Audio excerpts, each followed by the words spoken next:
Hello everyone, जय हिंद। इस video में हम लोग उद्देशिका यानी प्रस्तावना या फिर इंग्लिश में कहे तो प्रीएम्बल ऑफ इंडियन कॉन्स्टिट्यूशन को देखेंगे। तो चलिए बिना टाइम वेस्ट किए शुरू करते हैं। यहाँ पर सबसे पहली लाइन लिखी गई है, हम भारत के लोग यानी we the people of India. इसका मतलब ये हुआ कि हमारी कंट्री में सबसे ज़्यादा पावर लोगों में है, लोगों में निहित है। और कॉन्स्टिट्यूशन से लोग नहीं है बल्कि लोगों से कॉन्स्टिट्यूशन है। भारत के लोगों ने ये कॉन्स्टिट्यूशन अपने आप को समर्पित किया है। और यहाँ पर ऐसा भी लिखा जा सकता था कि हम कॉन्स्टिट्यूएंट असेंबली के लोग, we the people of constituent assembly, लेकिन ऐसा बिल्कुल नहीं लिखा गया है। यहाँ पर लिखा गया है कि हम भारत के लोग, जो दर्शाता है कि लोग एक लोकतंत्र में, भारत जैसे लोकतंत्र में सबसे बड़ी पावर है। ओके, तो आगे बढ़ते हैं। भारत को एक संपूर्ण प्रभुत्व संपन्न, इसको इंग्लिश में कहा जाता है सोवेरेन। सोवेरेन यानी हम पर कोई भी बाहरी दबाव नहीं है, प्रेशर जो है कोई भी एक्सटर्नल प्रेशर हम पर नहीं है। अपने निर्णय लेने के लिए हम लोग स्वतंत्र है। We the people of India having solemnly resolve to constitute India into a sovereign. Sovereign का मतलब हमने समझा यहाँ पर संपूर्ण प्रभुत्व संपन्न। और सोशलिस्ट, ये इकोनॉमिस्ट वाली जो विचारधारा है, समाजवादी, यानी जो भी इंस्टीट्यूशंस है वो उससे जो जनरेटेड जो इनकम है वो लोगों में डिस्ट्रीब्यूट की जाएगी, उस पर लोगों का पहला हक है। ओके, तो ये समाजवादी जो विचारधारा है इसको हम लोग फॉलो करते हैं। और पंथ निरपेक्ष यानी सेक्युलर। सेक्युलर का मतलब है नो रिलीजन, हमारा कोई भी अपना ऑफिशियल रिलीजन नहीं है, मतलब स्टेट रिलीजन नहीं है। हमारे पास कोई भी अपना राज्य का कोई धर्म नहीं है, हम सभी धर्मों का सम्मान करते हैं। ओके, तो आगे है डेमोक्रेटिक रिपब्लिक।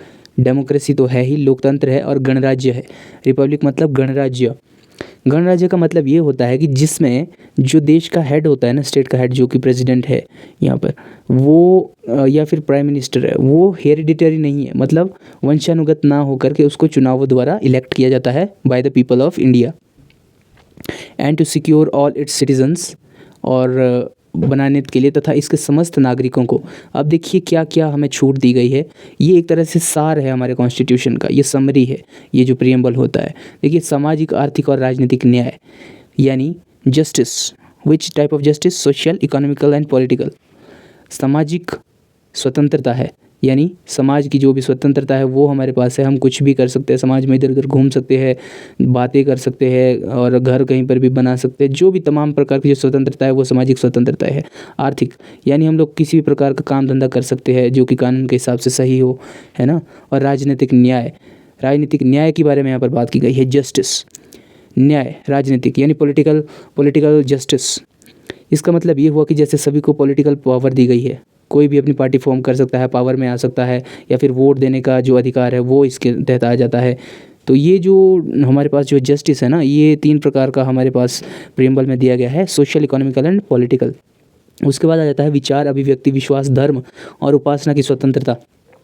यहाँ पर इंग्लिश में देखेंगे तो liberty of thought, expression, belief, faith and worship. Liberty है, मतलब हमें स्वतंत्रता है विचार की, हम कोई भी विचार अपना सकते हैं या सोच सकते हैं, कर सकते हैं। अभिव्यक्ति की, जो हमारे मन में है हम उसको स्पष्ट रूप से बता सकते हैं, ठीक है। विश्वास, हमारा विश्वास जिस धर्म में है या कोई भी अन्य प्रकार का विश्वास है वो हम कर सकते हैं, कोई भी हमें नहीं रोक सकता है, क्योंकि आपको ये स्वतंत्रता दी गई है। और उपासना की, आप चाहो किसी भी धर्म की उपासना कर दो, किसी भगवान की, आप अल्लाह की उपासना करो, या फिर भगवान की उपासना करो, या क्राइस्ट की करो, या फिर जो भी हमारे ये सिखिज़्म है इसकी करो, या कोई भी बुद्धिज़्म हो, कोई भी रिलीजन हो, हम लोग उसको फॉलो कर सकते हैं। बेसिकली इस लाइन में यही है। आगे बढ़ते हैं। प्रतिष्ठा और अवसर की समानता, डिग्निटी ऑफ द पीपल। यहाँ पर देखिए ना, equality, equality of status and opportunity and to promote along them all. हमारे पास अवसर की समानता है, यानी जैसे कि मान लीजिए गवर्नमेंट कोई वैकेंसी निकलती है, गवर्नमेंट वैकेंसी जॉब के लिए, तो उसमें किसी भी प्रकार का डिस्क्रिमिनेशन किया नहीं जाएगा। जैसे कि कोई कह दिया जाए कि यहाँ पर जो है इस जाति के या फिर इस रिलीजन के लोग इसमें के लिए अप्लाई नहीं कर सकते, उस प्रकार की कोई भी व्यवस्था नहीं है। तो हमारे पास अवसर की समानता है। और प्रतिष्ठा की जो स्टेटस है हमारा, जो हमारा स्टेटस होता है समाज में, उसकी हमारे पास समानता है। सब एक प्रकार से समाज में ट्रीट किए जाएंगे। तथा उन सब में व्यक्ति की गरिमा बनाए रखने और राष्ट्र की एकता और अखंडता सुनिश्चित करने वाली बंधुता को बढ़ाने के लिए, यहाँ पर इंग्लिश में देखिए तो fraternity assuring the dignity of individual and unity and integrity of the nation.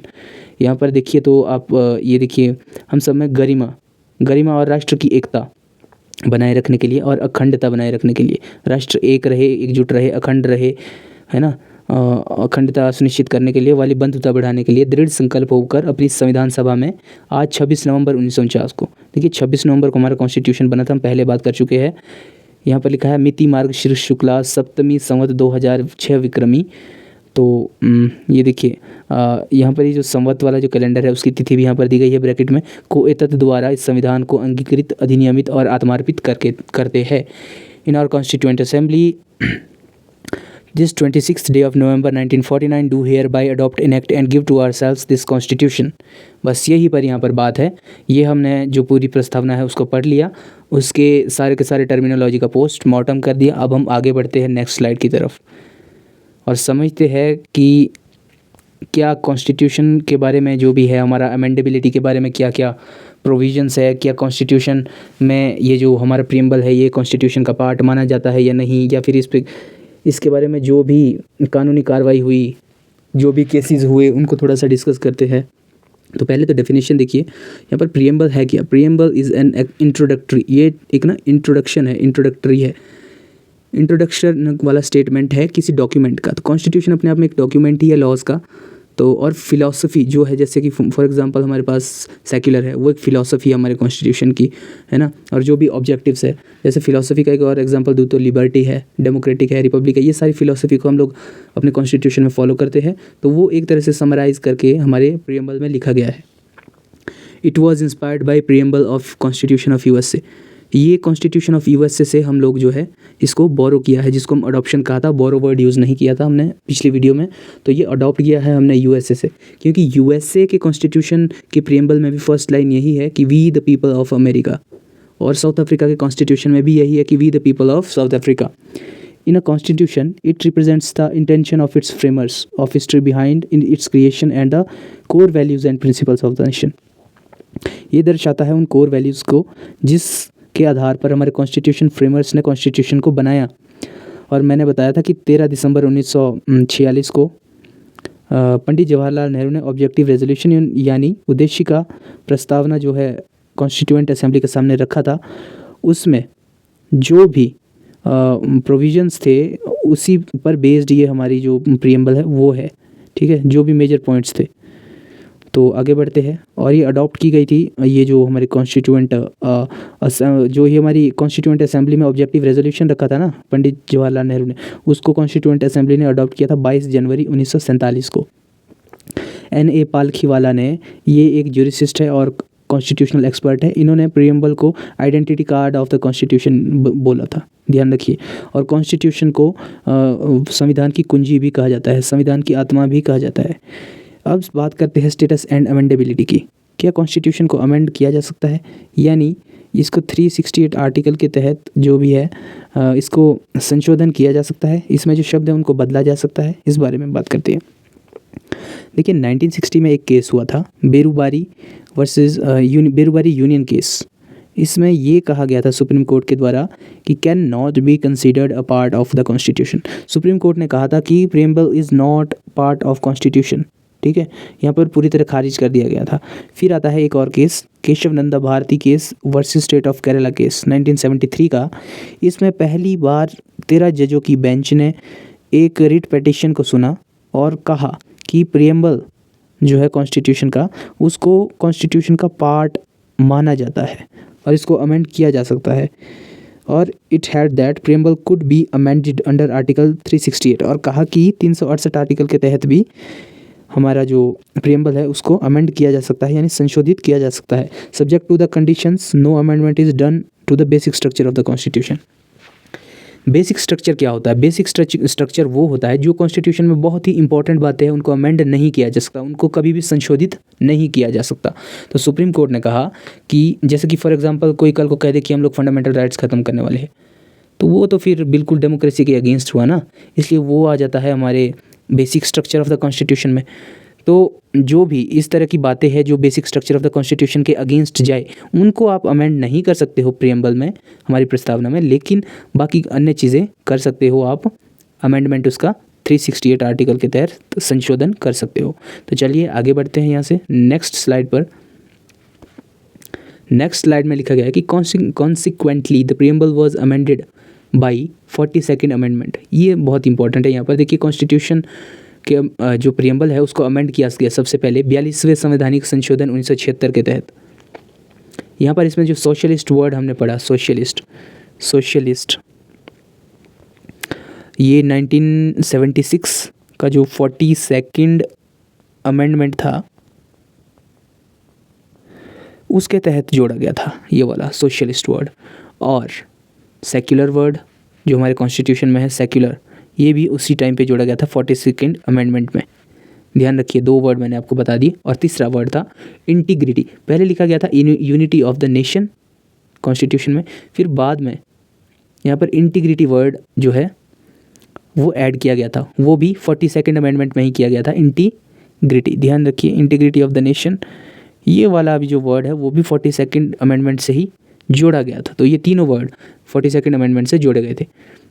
फिर एक और केस आता है SR Bommai versus union of India 1994। इसमें सुप्रीम कोर्ट ने कहा कि प्रियम्बल ना सिर्फ एक पार्ट है कॉन्स्टिट्यूशन का बल्कि एक इंटीग्रल पार्ट है। मतलब इसको और ज़्यादा इम्पोर्टेंस यहाँ पर दिया गया इस वाले केस में। कॉन्स्टिट्यूशन बहुत इंपॉर्टेंट पार्ट है, कॉन्स्टिट्यूशन का बहुत इंपॉर्टेंट पार्ट है ये प्रस्तावना हमारी जो है हमारा प्रियम्बल। तो यही सब हमारे इंडियन कॉन्स्टिट्यूशन के प्रियम्बल के बारे में महत्वपूर्ण बातें हैं। आप ध्यान रखिएगा हमेशा कि यहाँ से क्वेश्चन सिर्फ यहीं से बनेगा कि 42nd अमेंडमेंट में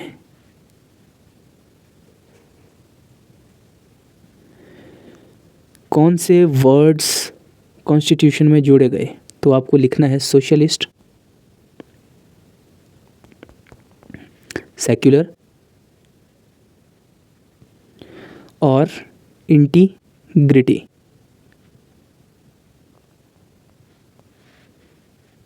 और इसी के साथ ये वीडियो समाप्त होता है।